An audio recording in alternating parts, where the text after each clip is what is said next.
साथियों नमस्कार।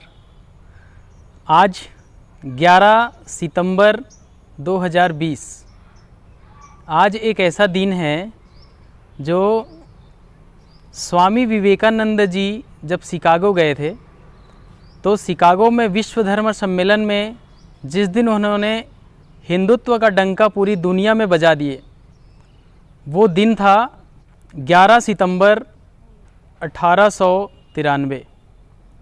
तो वो एक ऐसा दिन था जो हिंदुत्व के लिए एक बहुत बड़ा दिन था। साथियों, स्वामी विवेकानंद जी एक ऐसे महापुरुष हुए जो बहुत ही प्रैक्टिकल थे। उन्होंने बहुत लोगों को पूछा कि क्या आपने भगवान को देखा है, क्या आपने भगवान को देखा है। इसका मतलब आप समझ सकते हैं कि वो कभी रूढ़िवादी को मानते नहीं थे। आज जो लोग अपने आप को नास्तिक कहते हैं, ऐसे लोगों के लिए एक बहुत बड़ी सीख है कि वो स्वामी विवेकानंद जी को सीखें, स्वामी विवेकानंद जी को पढ़ें। तो मैं स्वामी विवेकानंद जी के बारे में कुछ चर्चा करना चाह रहा था आपसे। स्वामी विवेकानंद जी का जन्म 12 जनवरी 1863 को कोलकाता में हुआ था। उस समय भारत की राजधानी कलकत्ता हुआ करता था और देश में अंग्रेज़ों का शासन चल रहा था।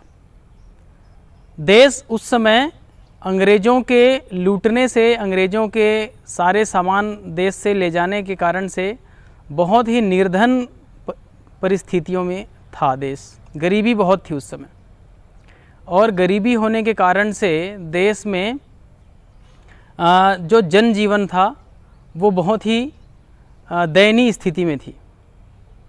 उस समय स्वामी विवेकानंद का जन्म होता है 1863 में। कहते हैं कि स्वामी विवेकानंद जी जन्म से ही बहुत ही विलक्षण प्रतिभा के धनी थे। विद्यालय में भी वो मेधावी छात्र हुआ करते थे। धीरे धीरे वो किशोर अवस्था में आए और अचानक उनकी मुलाकात हो गई रामकृष्ण परमहंस जी से। ऐसा बताया जाता है कि उन दोनों का मुलाकात सहसा अचानक ऐसे हुआ जैसे चुंबक एक दूसरे को आकर्षित कर लेते हैं। स्वामी विवेकानंद जी को जब रामकृष्ण परमहंस जी देखे तो सहसा उनके मन में ही आ गया कि यही वो व्यक्ति है जो बहुत बड़ा काम कर सकते हैं। और स्वामी विवेकानंद जी, तब उनका नाम था नरेंद्र। माता भुवनेश्वरी और विश्वनाथ दत्त जी के घर में जन्म लेने वाला एक बालक नरेंद्र 1893 11 सितंबर विश्व धर्म सम्मेलन में जब बोलना शुरू किए तो वो उनकी बातों से, उनके भाषण से, उनकी वक्तव्य कला से सारी दुनिया गूंज उठी। जब उन्होंने बोलना शुरू किया कि अमेरिकी वासी भाई एवं बहनों, तो 2 मिनट तक तालियों की गड़गड़ाहट ही होती रही। जबकि स्वामी विवेकानंद जी बताते हैं कि मैंने ऐसी कोई तैयारी नहीं की थी कि मैं क्या बोलूँगा। मेरे से जो पूर्व वक्ता हुआ करते थे वो बहुत कुशल वक्ता होते थे और मुझे लगने लगा था कि मैं कैसे बोल पाऊँगा। लेकिन जैसे मौका मिला तो वो कहते हैं कि मैं माँ सरस्वती का स्मरण करके जब मैं माइक पे गया, मंच पे गया और मैंने बोलना शुरू किया, तो बोलने के बाद सिर्फ शिकागो ही नहीं, पूरे अमेरिका का न्यूज़पेपर स्वामी विवेकानंद जी के प्रशंसा के कसीदे बुन रहे थे। स्वामी विवेकानंद जी एक ऐसा व्यक्तित्व हुए जो अध्यात्म और आधुनिकता का उन्होंने समन्वय का एक बहुत ही अनुपम प्रस्तुत किया। और यूरोप में रहने के बाद, अमेरिका में रहने के बाद उन्होंने 1897 में पुनः वापस भारत आए। तब रामकृष्ण परमहंस जी का देहावसान हो चुका था। देश वास्तव में एक ऐसी गरीबी को झेल रहा था कि लोगों के घर में खाने के लिए लाले पड़ जाते थे। स्वामी विवेकानंद जी अपनी किताब में बताते हैं कि कुछ दिन ऐसा होता था कि वो रात को खाते थे तो दिन को भूखे रहते थे, दिन को खाते थे तो रात को भूखे रहते थे। ऐसी उनकी परिस्थितियाँ थी। मतलब उन्होंने एक सामान्य परिवार में उनका जन्म हुआ और सामान्य परिवार में जन्म होने के बाद भी एक थोड़े समय बाद, यानी कि उनका जब आयु 19-20 साल था तब उनके पिताजी का देहावसान हो गया। और उनके घर में आर्थिक स्थिति कमज़ोर हो गई। उनकी माताजी शायद ये आशा करती रही होगी कि ये नरेंद्र कोई नौकरी करेगा, कोई बिज़नेस करेगा, कुछ पैसा कमा के लाएगा जिससे घर चलेगा, लेकिन नियति को कुछ और ही मंजूर थी। स्वामी विवेकानंद जी सन्यासी हो गए।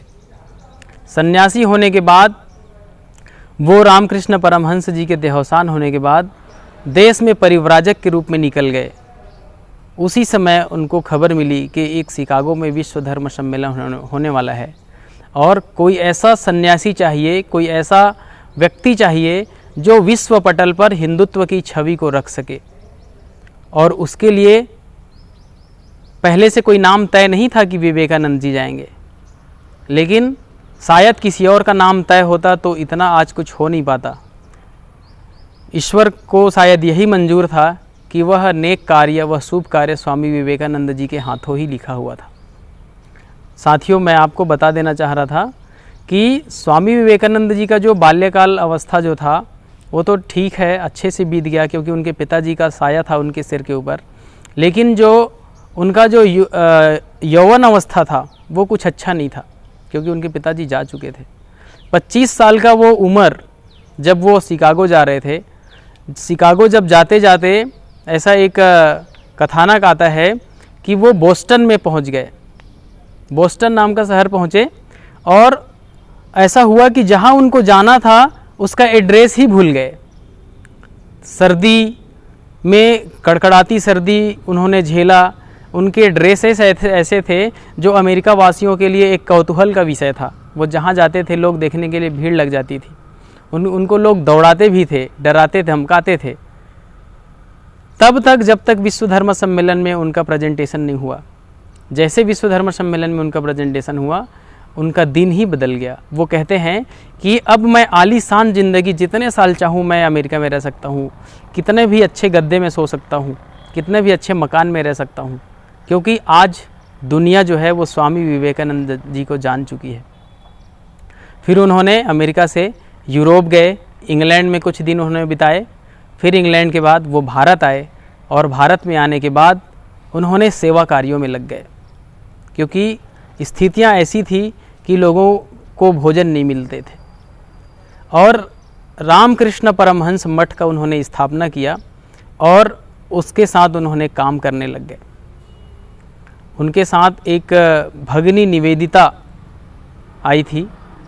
फिर बाद में उन्होंने उसको काम सौंपा और बहुत ही अल्पायु में स्वामी विवेकानंद जी के जीवन में एक ऐसा समय आया, 4 जुलाई 1902, इस दिन स्वामी विवेकानंद जी का देहावसान हो गया।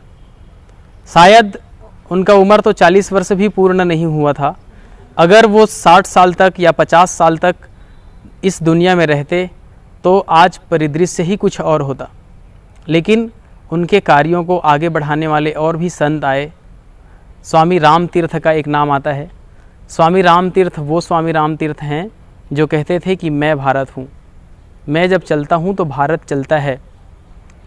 हिमालय मेरा सिर है, मेरा मुकुट है, और सागर मेरा पाँव पखार रहा है। पंजाब और बंगाल मेरे 2 वक्ष स्थल हैं, मैं भारत हूँ। ऐसा कहने वाले स्वामी राम तीर्थ हुए, जिन्होंने स्वामी विवेकानंद जी के कार्यों को आगे बढ़ाए। बाद में फिर महात्मा गांधी जी भी उसी दिशा में आए, और महात्मा गांधी जी का भी जन्म 1869 में हुआ था, और स्वामी विवेकानंद जी से ज़्यादा एज डिफरेंट नहीं था। लेकिन महात्मा गांधी जी को बहुत लंबी उम्र, बहुत लंबा समय मिला काम करने के लिए, और स्वामी विवेकानंद जी को बहुत कम समय मिला। साथियों, आज इस वक्तव्य को कहने के पीछे कारण ये है, हम लोगों को गर्व महसूस करना चाहिए कि स्वामी विवेकानंद जी जैसे हमारे अतीत हुए, स्वामी राम तीर्थ जी जैसे हमारे अतीत हुए, हमारे महापुरुष हुए। ऐसे महापुरुषों पे हमें गर्व करना चाहिए, और आज के इस दिन में हमें उन लोगों को सीखने का, उन लोगों को समझने का, उनका अनुसरण करने का ये बहुत अच्छा मौका हो सकता है। मैं आप सबसे आग्रह करता हूँ, निवेदन करता हूँ कि आप स्वामी विवेकानंद जी को ज़रूर पढ़िए, स्वामी विवेकानंद जी को सीखिए, स्वामी विवेकानंद जी को जानिए कि उन्होंने चुनौती भरा समय में, जिस समय हिंदुओं की स्थिति देश में सही नहीं थी, उस समय उन्होंने हिंदुत्व का डंका पूरे विश्व में बजाया। तो हिंदुत्व को और संबल मिलेगा। आज मैं इतना ही कहूँगा। बहुत बहुत धन्यवाद।